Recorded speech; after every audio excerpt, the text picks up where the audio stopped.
The Artemis II mission has just been historic in so many different ways. And for some of us, it's been following for a long, long time.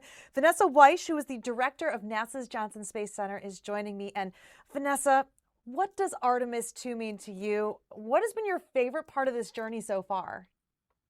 Oh, wow. So Artemis 2, what does it mean to me? It means that we as civilization, as humanity, are exploring in deep space again. We have not done this since 1972 with the end of the Apollo mission. So it means that, you know, we have been doing great work in low Earth orbit. We've been doing great science missions. We've been finding out a lot about humans in space, but now we're going to be exploring deeper and deeper into space. And, we're going to go to the moon, we're going to build a moon base, and then we're going to go to Mars. It just means that, it's opening up the universe to all of us. And so, yeah, I'm super excited about it.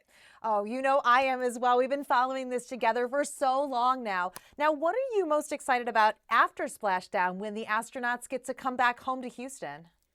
Oh my goodness. So first of all, this particular crew, I mean, they are amazing. We have the commander, Reed Wiseman, we have the pilot, Victor Glover, we have mission specialist, Christina Cook. They are all American NASA astronauts. And then we also have with us our Canadian astronaut, Jeremy Hansen. They have been training together. We assigned this crew about 3 years ago, and so they train together. They have worked with all people from around the world for this mission to come together. And so for them to have been the first to be able to do this in over 50 years, when they land, and first they'll be on the boat in San Diego, but eventually they'll get back to me here in Houston. And so on Saturday I'll get to give them a big hug, congratulate them for all of us from around the world. That is going to be just super special for me because, as you said, I've been working the mission, the architecture for a long time. But this particular crew, they've been training together. We assigned them 3 years ago, and now they have accomplished so much, and so very proud, so very proud. You're going to have the hug of millions. So as we're all sending it your way to Houston. So a lot of people like to compare missions. You had the Apollo era, but now you have this brand new era. What are some of the similarities and differences that you think really stand out? Yeah, so I think, for us, Apollo, we learned a lot. We stand on their shoulders, so grateful. And when we think back, at least when I think about what they accomplished with Apollo, I'm in awe. I'm in awe of what they were able to accomplish. But now think about the differences in technology. The computer technology we have. We have AI. We have so many different, just from a human perspective, the food, everything is just so much different. So next generation of what we had for Apollo. And so when I compare and contrast, um, you know, just the bravery, right, the willingness to be the ones to get on the rocket, to be the ones that we send into outer space, but the design. We have the Orion spacecraft, which is a larger cabin. We have now the ability to have more people that will be on that spacecraft going into space.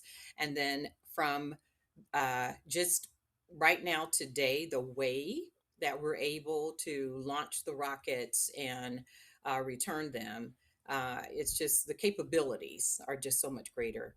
And then when we look forward to when we're landing, we're going to do that so differently. We will have, right now, we're working with two companies, SpaceX and Blue Origin. They're building their landers. They have, the use of different fuel technology that we'll be having, that will allow us to take more mass into space. And so the landing and the landers are going to be bigger, larger, than we had with the Apollo mission. So we'll be able to carry more science instrumentation. And then when we're building out this moon base, it's going to be just phenomenal. And as a scientist myself, I can completely appreciate that. But some people may question, why is a mission like this important, especially when it's like, well, why space? Why now? There's focuses that should be so many other places here on Earth. Yeah. So, what our crew members have been able to do, we had Artemis I, which we flew the spacecraft without crew on it, and we had cameras on it. It was able to do some imaging. We have an orbiter that actually is called a lunar reconnaissance orbiter, and it circumvents the moon and gets information about it. But with our crew members on board, what they have been able to do with just their visual eyes and additional cameras and the learning about the moon itself, we're looking at going to the south pole of the moon. We believe there's water ice there. We'll have the ability for us to actually live there in that environment, grow a base, and to do scientific experimentation there. But we also know that there are rare minerals that are there. And so we want to be the ones to go to mine that. And those things will be able to transfer and help us back at home.